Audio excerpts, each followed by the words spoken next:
Thank you very much for the workshop. It's really a beautiful workshop, and as Guillermo Shapiro was saying, it's particularly emotional after these 20 and so years when it began with Jean-Michel Morel and Mumford and so on.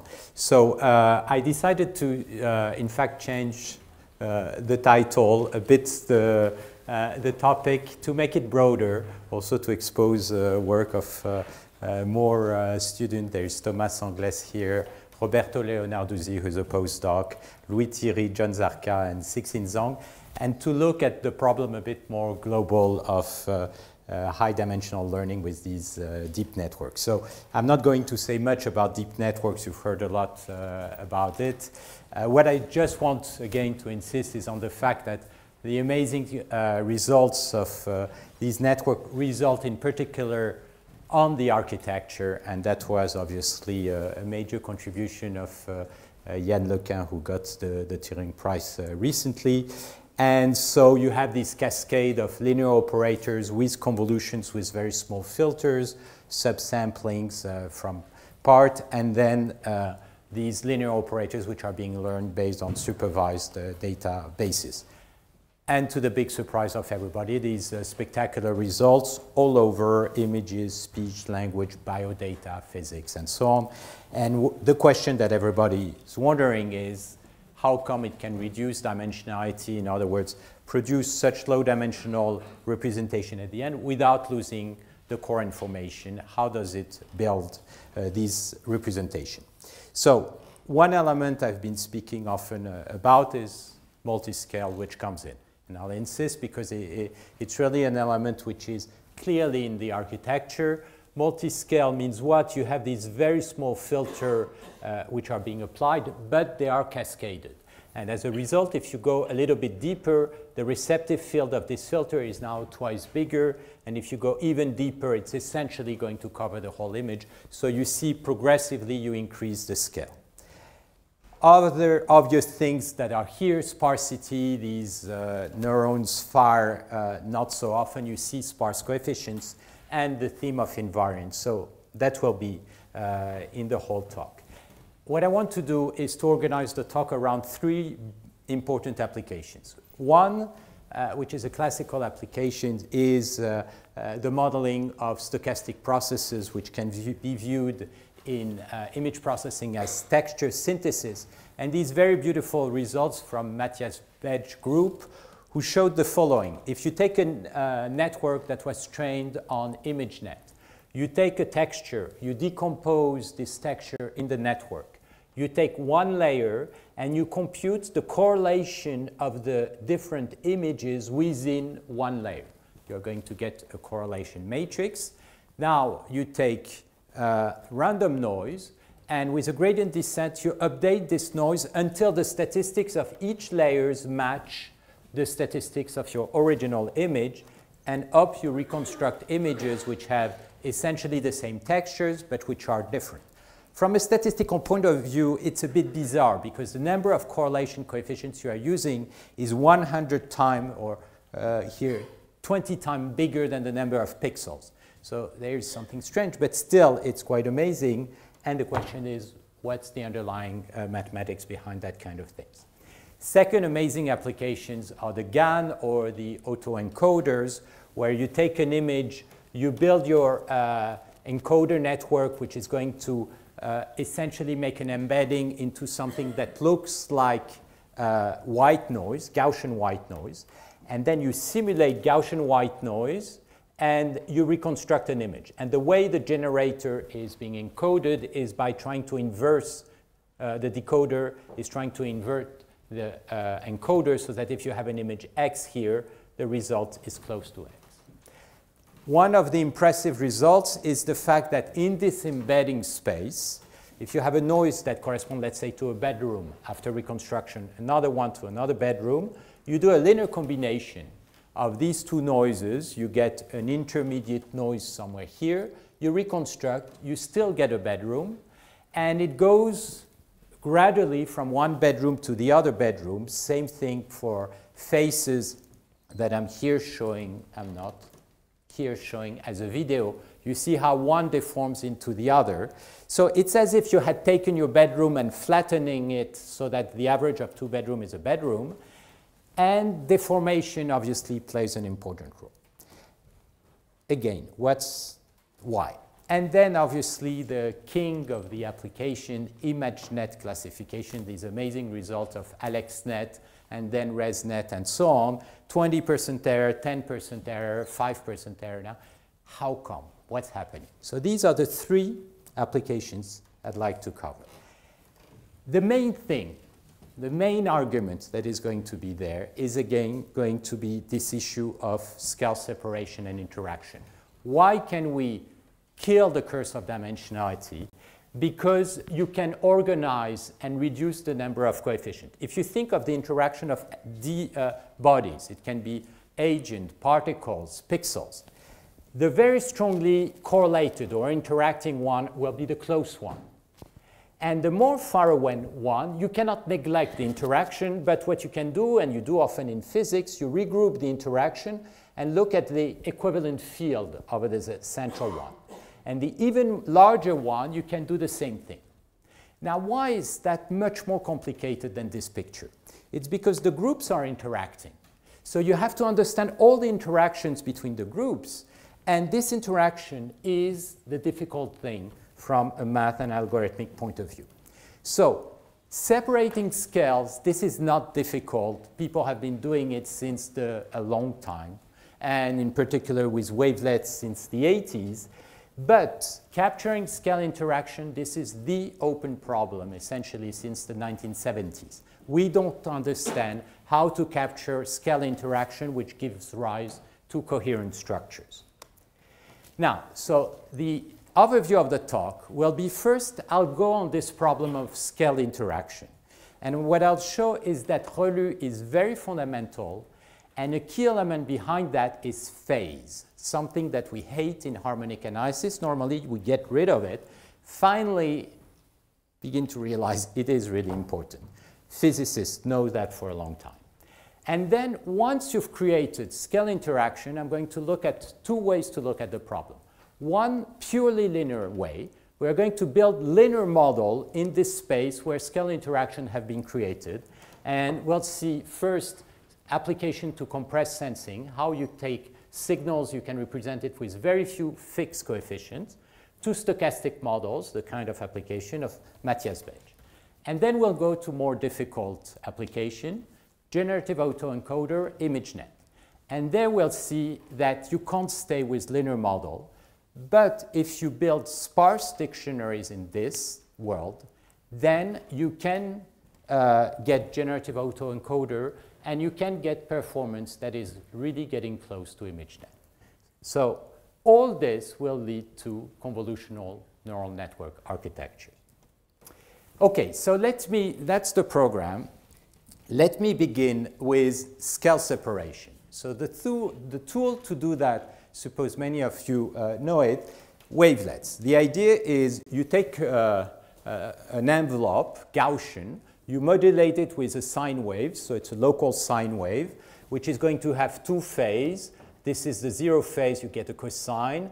Pi over 2 phase, you get a sine, so you have a complex waveform. And in order to cover all the range of scales or frequency, you're going to get your wavelets, you're going to dilate or compress them. And like sine waves, in order to capture all orientations, you're going to rotate your wavelet. So you get all the possible rotations, dilations, and for now, 2 phases. Now, what is a wavelet transform? It's stupidly just a filtering. You take your data and you filter it with each of the wavelets. So it's a convolution. So in the Fourier domain, a convolution is a multiplication. So a wavelet is just a bandpass filter. It's going to be located somewhere here. Now, you're going to do that at all scale. So if you begin to rotate your wavelet, your bandpass filter is going to rotate like that. If you dilate your wavelet, your filter is going to be dilated, so you are going to cover the whole Fourier plane, and therefore your transform is going to be invertible. And in the middle, you get here the low frequencies, which are over there. Now, what's the problem with wavelets? The problem with wavelets is that if you look at the information at different scale or different orientation, they are totally decorrelated. If you compute the correlations, they are all zero mean of these coefficients. Because the coefficient lives in two different frequency bands, if you write it in the Fourier domain, you immediately realize that's going to be zero, even though obviously the structures are very much dependent. So you can't, with wavelets, just like that, look at structures propagating across scale. So if you take an image, these are the fine scale wavelet coefficients against your two phases. And this is the lower frequency. You split it again into finer scale and the lower frequency that you split again. Question, you look at these images, they are very similar across scales.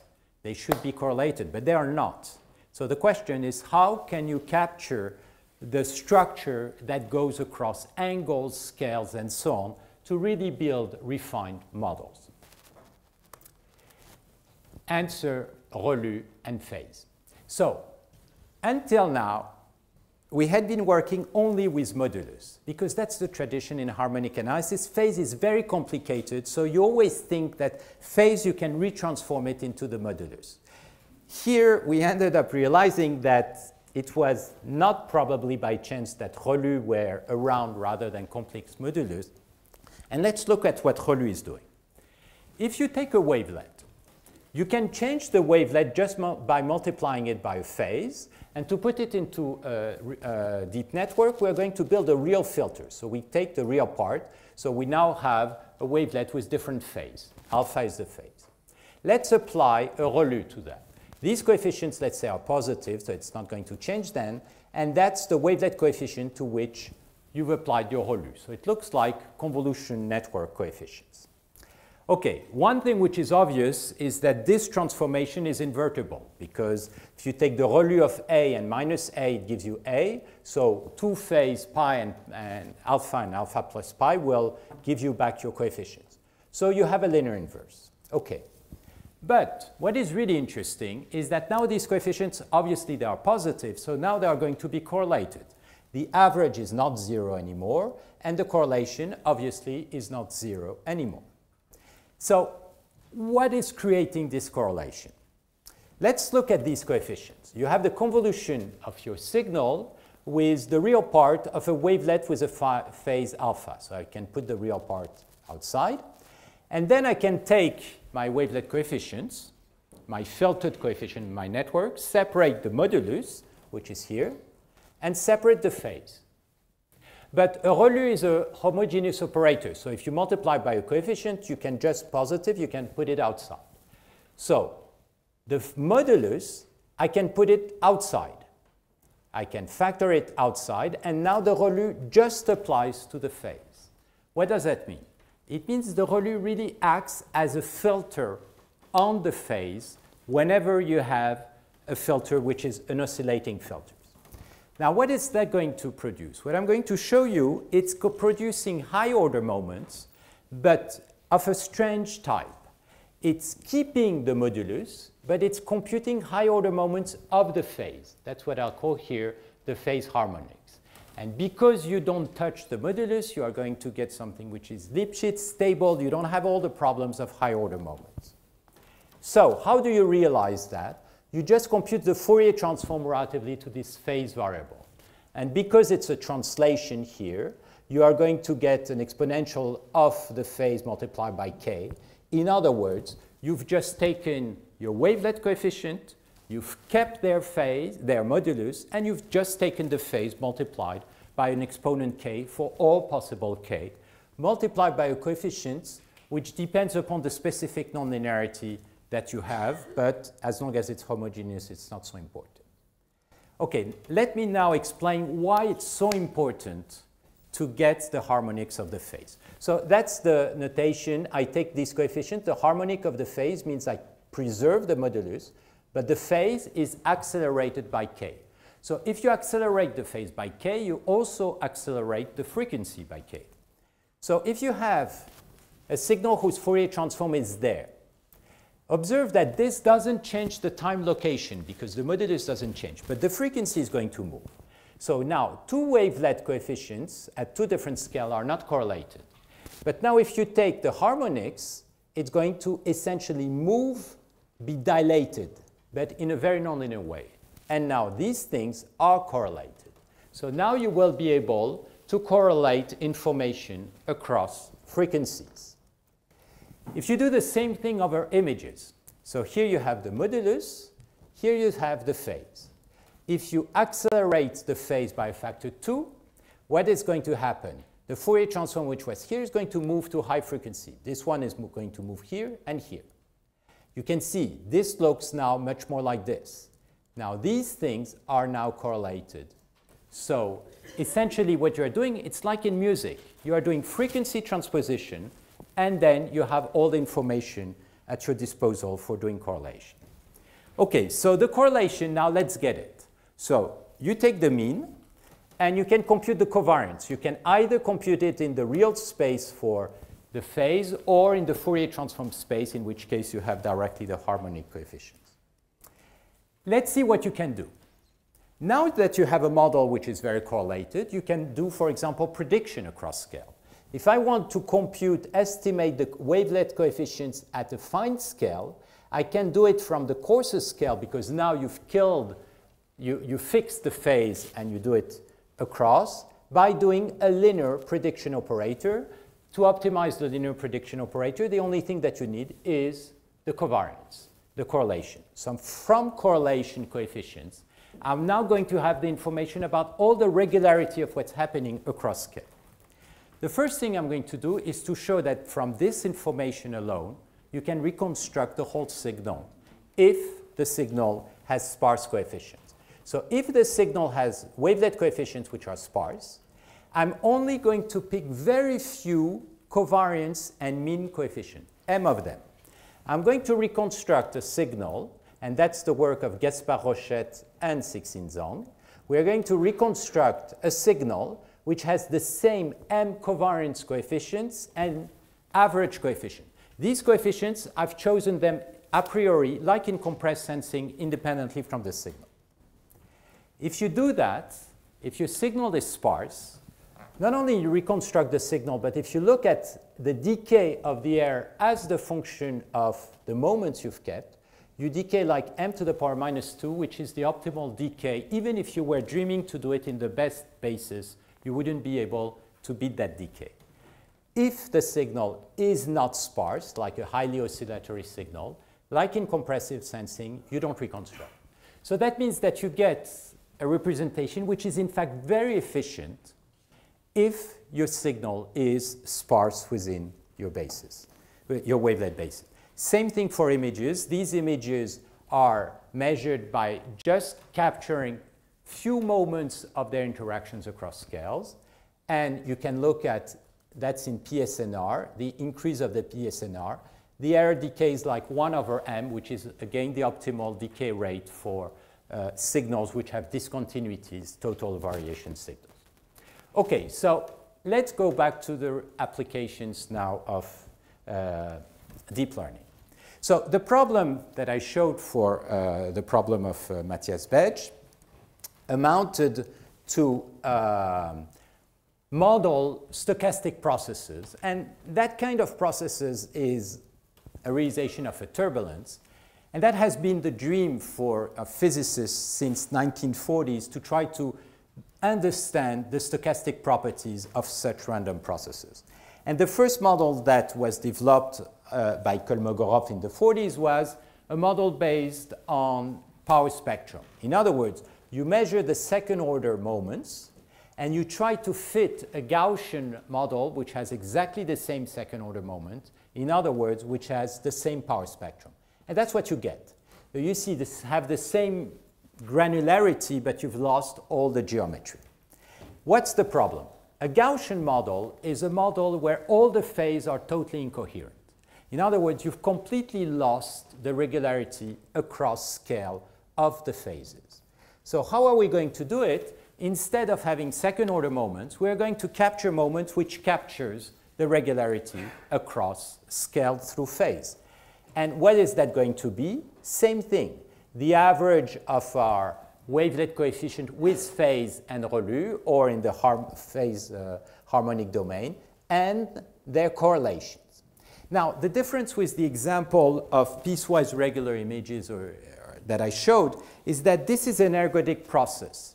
So if the size of the image increases, this is going to converge to an expected value. The expected, it's a moment. So two realizations are going to have nearly the same coefficients. So from these coefficients, you cannot hope to reconstruct the original signal, but what you can hope is to reconstruct a signal that looks like the original one.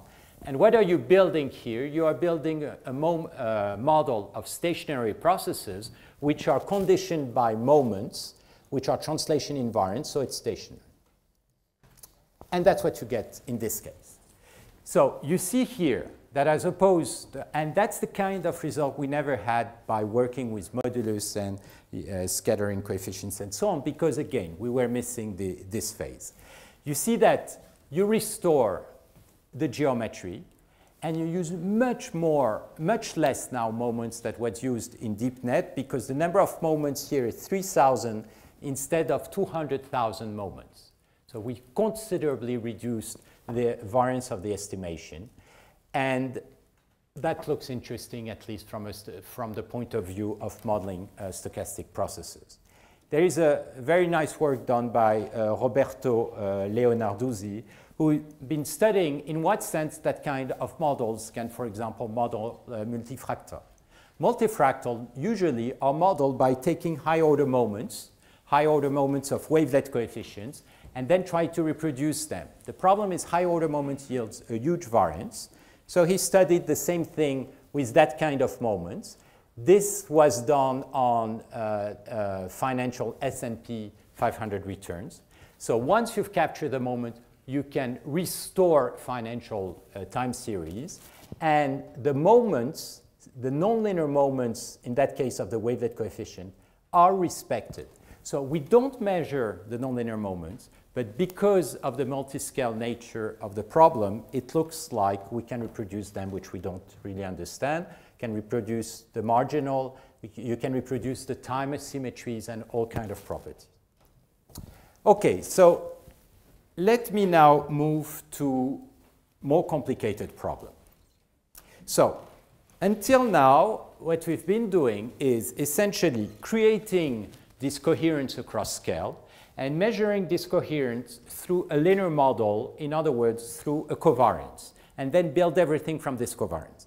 Now, that could work for textures which are stationary, but obviously there is no hope that you can reproduce a bedroom or a face from such a model. So the question is, what is needed to incorporate what is really learned by these networks? What is the information which is captured in these networks?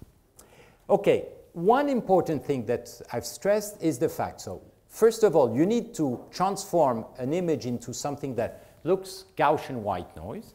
And the second thing is that in this world, a linear operation has to correspond to a deformation. So in order to get both of these elements, what we're going to do is, instead of keeping these wavelet coefficient rectified, we are going to average them brutally over a large domain. Why? Because when you begin to average wavelet coefficients, which have a tendency of being decorrelated, you get a mixture, and it has a tendency to become Gaussian.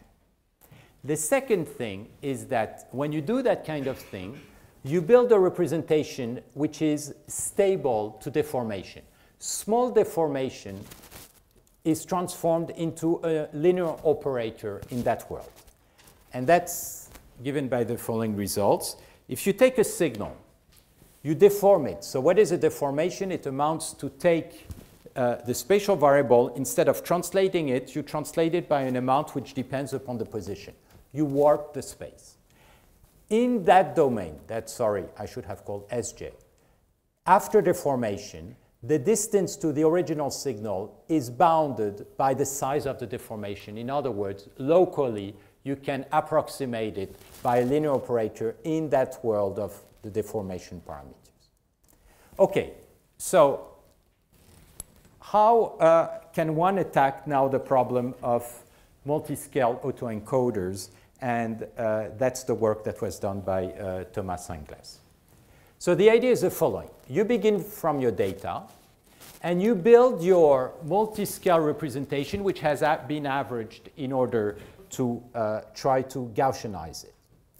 Then we want to build a true white noise. So what we're going to do is to decorrelate everything across scale.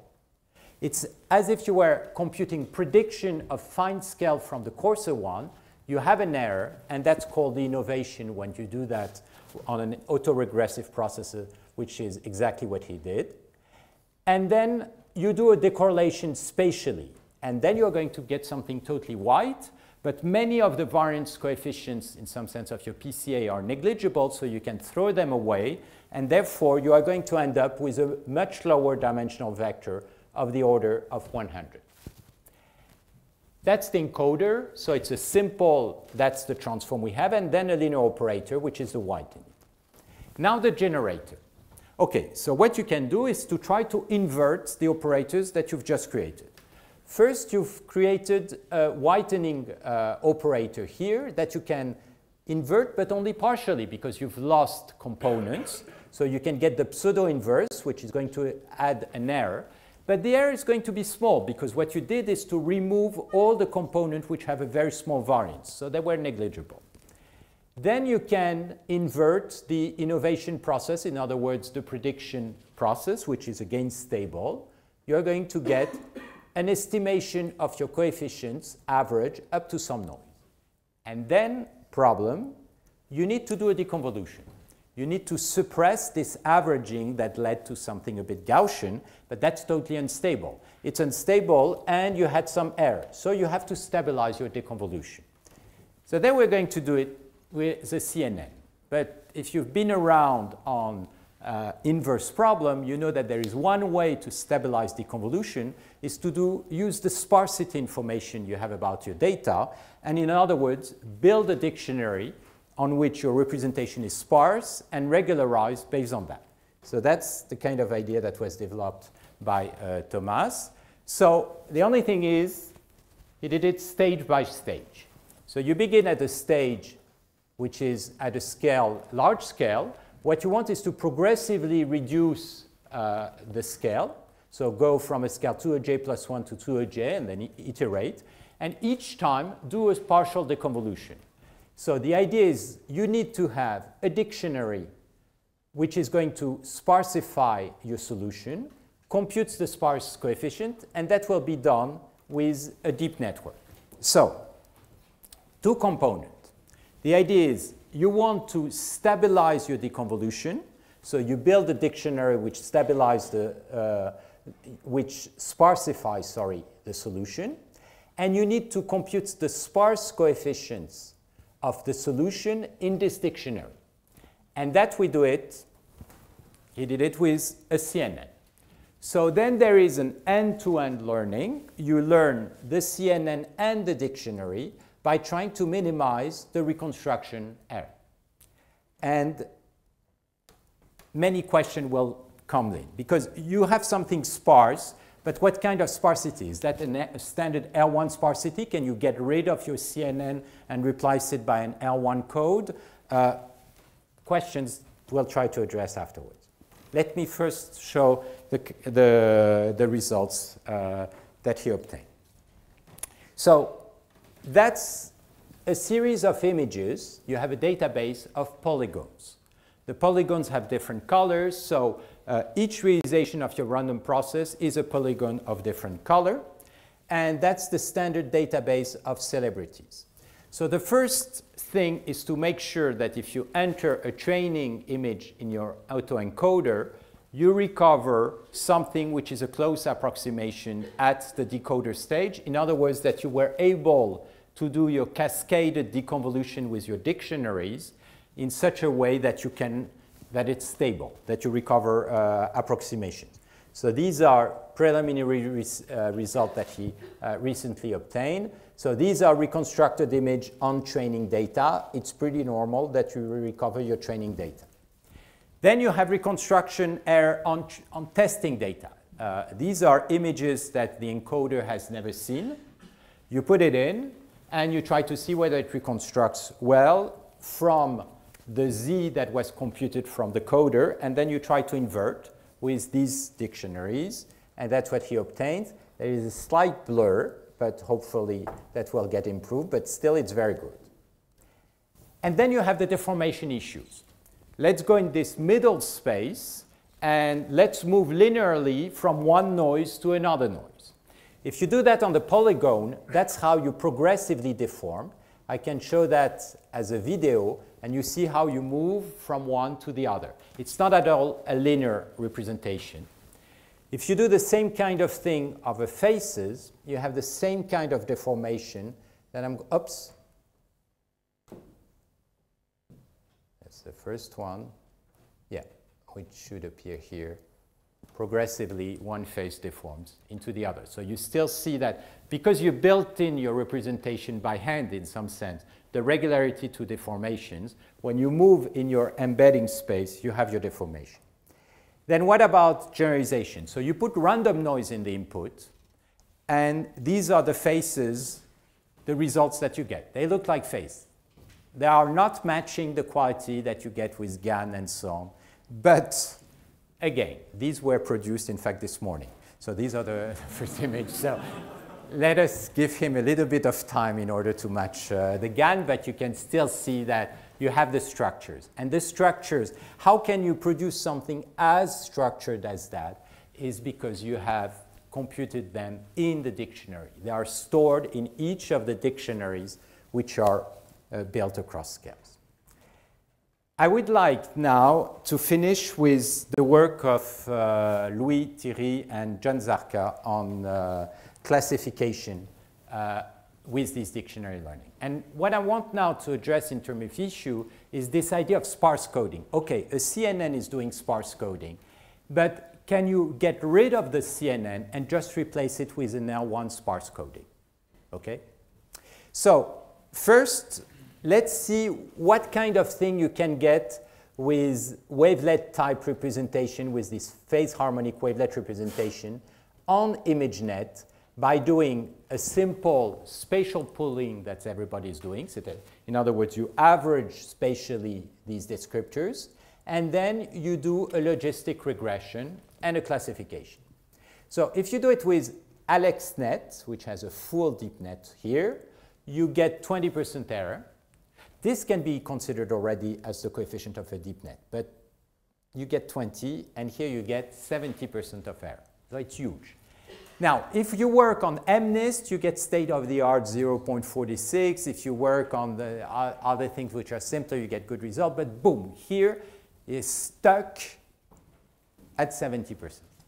So let's try to reintroduce. And basically just this is again building a linear model now across scales, okay, of the coherence across scales. Let's do the same kind of thing. In other words, let's first apply a linear operator on this representation. What is this linear operator going to do? It's going to compute a first set of invariants, because as I explained, in that representation, things like rotation, translation, small deformation can be eliminated with a simple linear operator. So you put a linear operator which has the opportunity to reduce dimensionality and compute invariants. And then we are going to put a dictionary. But the difference here is I'm not going to put an arbitrary CNN. I want it to be an L1 sparse dictionary. In other words, I want these coefficients to be the solution of the L1 problem to the dictionary D. Then the averaging, then the logistic. Okay? So that's the problem. So now the problem is to define this CNN. So what I would like now is to replace essentially the CNN with a simple L1 sparse representation. So let me remind you, what does that mean? That means that you take your data X, you want to approximate it in a dictionary D with a very sparse vector, and to do that, you penalize the error by the sparsity, which is represented by the L1 norm.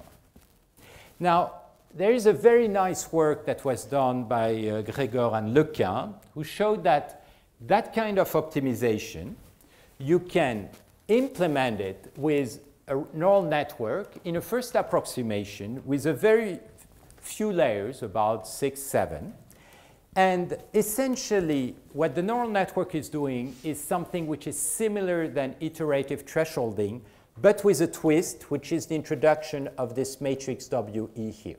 So basically, it takes iteratively, it does like a gradient descent, and you have the soft thresholding operator, which appears here because it corresponds to the proximal operator corresponding to this minimization.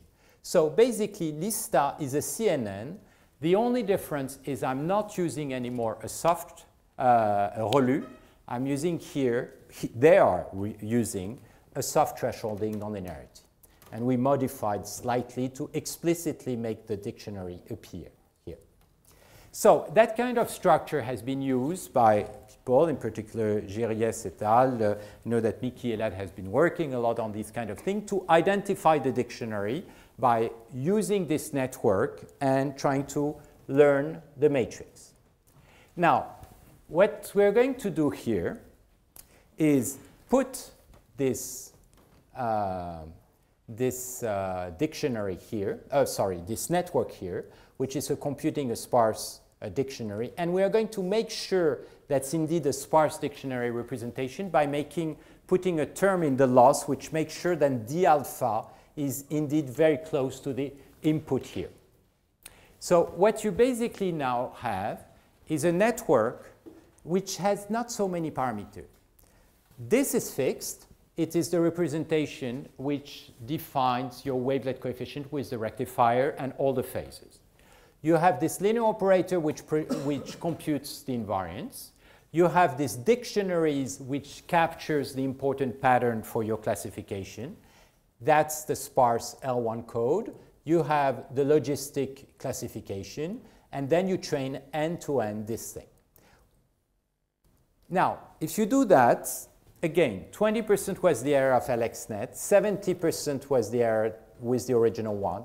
We go down to 30%. Again, these are experiments done and the architecture done by Louis, Thierry, and John Zarka. These are a very recent results. My experience is that when you get a result like that, usually it improves for a while, so hopefully we'll go to 20 or below. The issue is to really make sure that this is indeed sparse coding. So what we're doing now is totally getting rid of the CNN and replacing it with FISTA.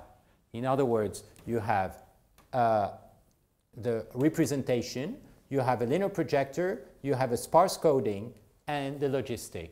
So the key thing is to see can you reduce such a complex, essentially, system to, in fact, something much simpler, which is creating this scale space phase where all the structures are correlated, building a dictionary, doing the classification.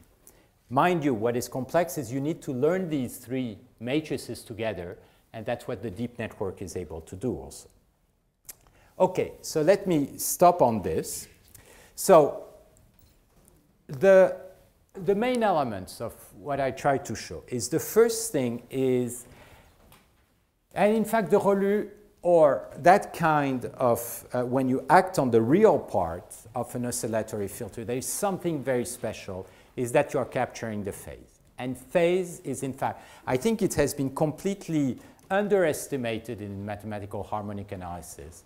If you work on nonlinear transformation of the phase, you have access to a lot of coherence property, different notion of regularities that comes out of these coefficients. Now, what is interesting is that you can build linear operators on that.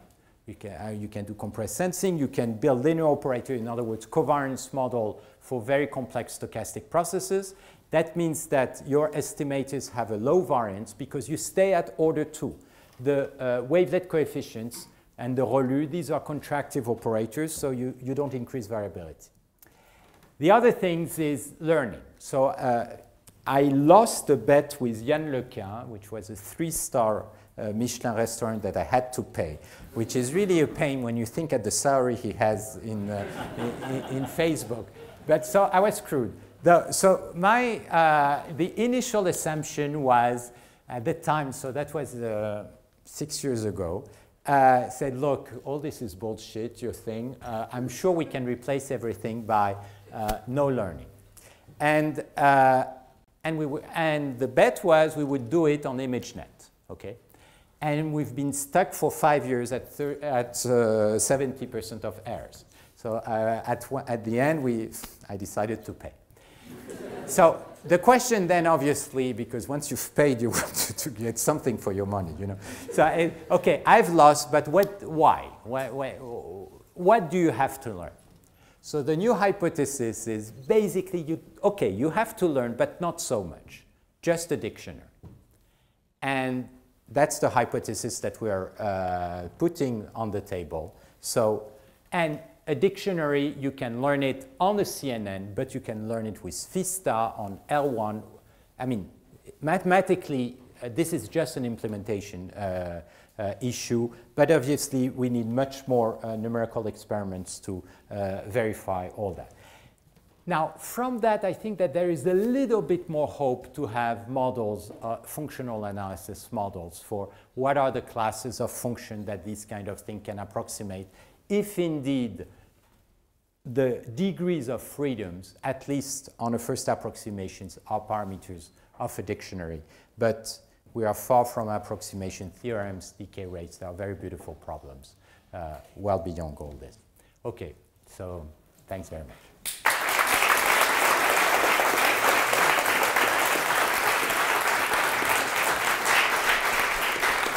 Thank you very much. Thank you. Are some questions? Yeah, I'm just curious. So in the dictionary learning part, you call it convolutional. You were referring it as a convolutional side, but is there any convolution in this learning of L&D, or is it just pure linear? Oh, it's a convolution. It's a convolutional dictionary. It is like a convolutional. Yeah. Right. In fact, it's a 1-1.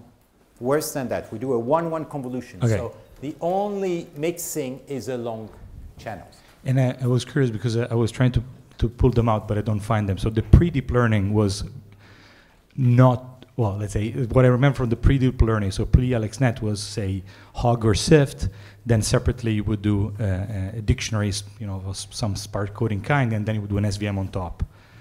This starts to be not too far away from that. So what was the state of the art before AlexNet? Was it in the 40s, or is it in the 40% or something like that?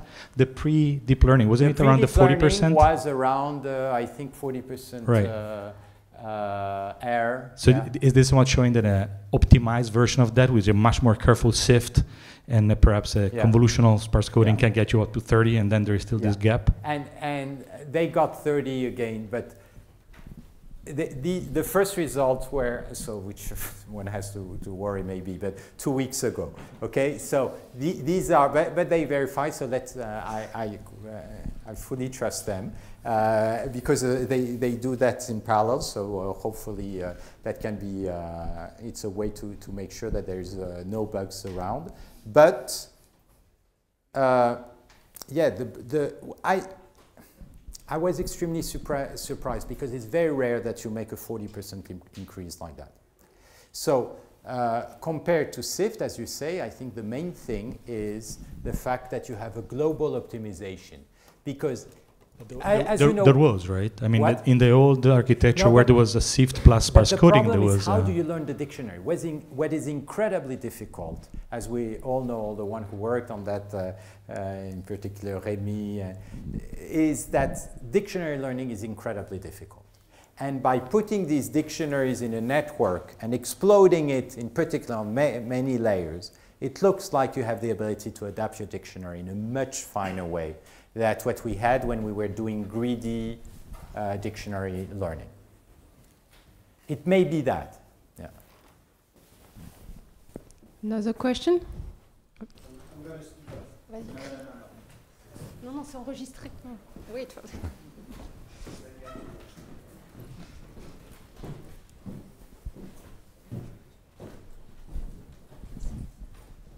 So for many years, the first thing people would do to learn on audio would be to build a spectrogram and kill the phase. I don't know if it's still the state of the art, but what's your intuition about this? Is there any missing part? So first of all, if you look at the cochlea, I discussed a lot with Shihab Shamma, who is a neurophysiologist. If you look at the cochlea, what is coming out of the cochlea has many, many phases. It's very interesting. You have a filter with a frequency which is shifted on a log scale, but you have plenty of intermediate phases. So the question is, are they useful, all these phases, or I would think that the reason why I think it's really important in the case also of audio, how do you recognize that you have two harmonics? You recognize that you have two harmonics because the phases are aligned. And if you disaligned the phase of two harmonics, you immediately hear it. So phase locking is extremely important in audio. And here so I think the answer is yes, it's really important. Now, maybe there are ways to recover it from the larger structure. I don't know from the spectrogram, because there are very nice results on spectrogram. But obviously, phase is extremely important for pitch, for example.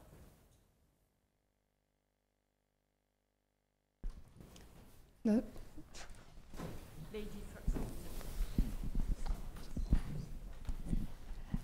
Thank you. Do you think it is possible to define an harmonic analysis which take into account the phase and like functional spaces, which takes account the phase? I think so. You see, if you look, for example, at what has been done on Navier-Stokes, where really people were stuck and are still stuck. One of the issues is that when you work with wavelet coefficient, Bezoff spaces, and so on, essentially you work on the hypothesis that each of the wavelet scale play their life independently. There is no locking on between these coefficients. I think there is hope to move on. Maybe, I mean, look, whenever you have the impression of getting a result, you think that the world is going to be solved with it. Okay, so I'm conscious of that. Now, this being said, yes, the hope is to try to show that there are other type of regularities that results. But it's complicated because it's a regularity which creates a singularity. Okay, because it's these alignment of phases which, boom, suddenly creates your Dirac or your discontinuity. But yes, I think there is, at least this has been completely not looked. And it may be one of the reasons why these neural nets are so successful, at least on the first layers.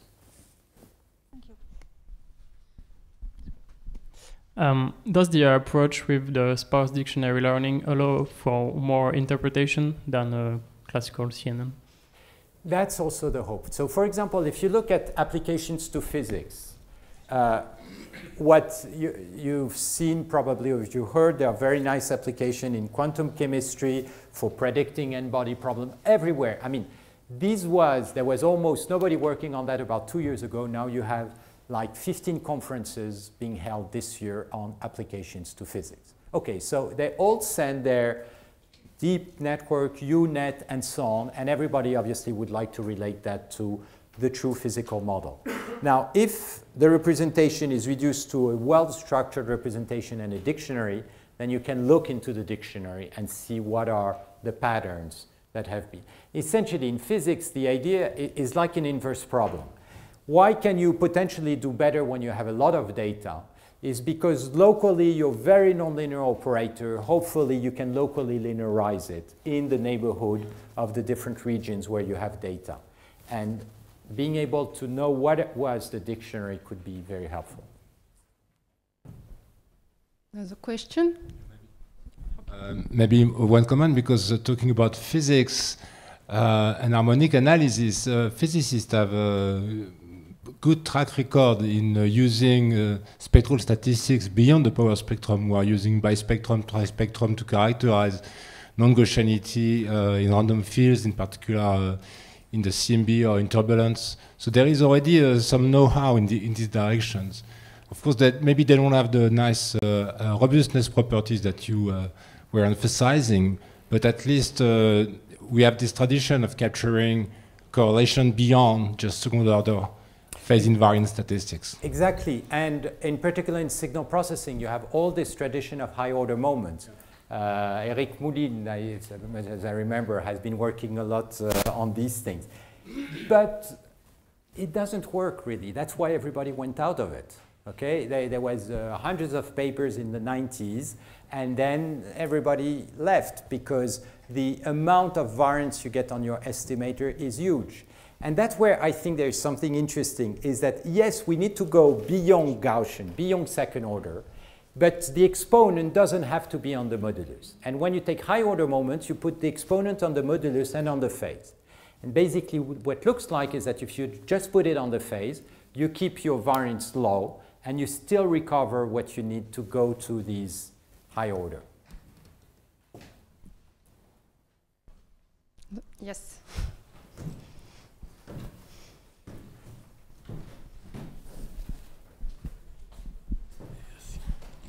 Yes, when you were talking about phase and the fact that phase, in many mathematical papers, we have seen that it is possible to find or to estimate phase from the modulus.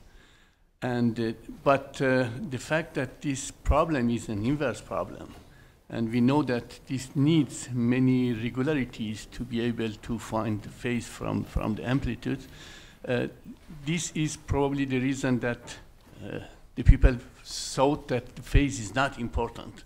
But as you showed, it is very important to. Yes, so there is, you're right. This component, which is the fact that phase could be, depends on the modulus, although it's unstable, is one element of the belief. The other one is the fact that in the 50s, when, for example, you were doing a proof on Fourier series of the regularities, for example, there's a beautiful work by Kahn on the pointwise regularities of Brownian motion and analyzing.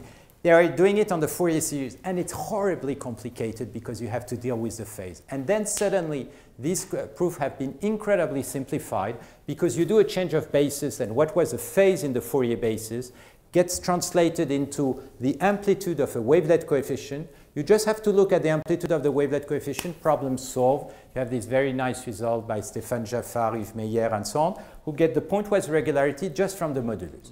And then what everybody realized is that you take big matrices, you sparsify them, you just get the modulus, you kill everything. So the only thing that counted was modulus. And after a while, you grow this belief that after all, phase is useless. The only thing you want to do is whenever you have a phase, and I repeated it so many times to students, and I was totally wrong. Whenever you have a phase, just change your basis, you'll transform it into a modulus, an amplitude, like it was done from Fourier to Wavelet, and then you just work on modulus, forget about phase. And after a while, it doesn't work. It doesn't work because the day you become nonlinear, yes, the phase gets you some. But you cannot, the thing which is wrong is to separate the phase from the modulus.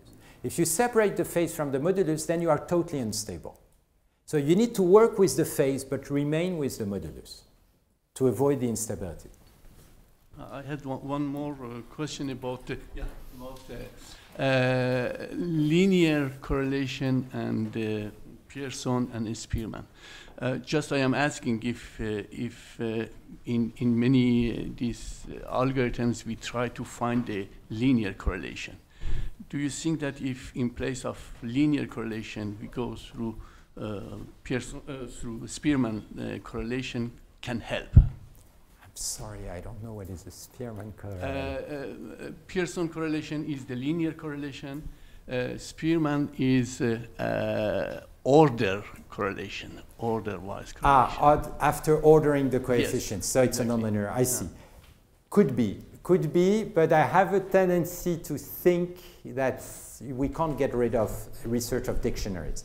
Dictionaries are patterns, and after all, this field was called pattern recognition for a long time. So maybe people were completely crazy and stupid, or maybe they were not, and I have a tendency to believe that they were not. So somewhere patterns must exist, and that's the idea of dictionaries. So we will stop here. Thank you very much again. Thank you.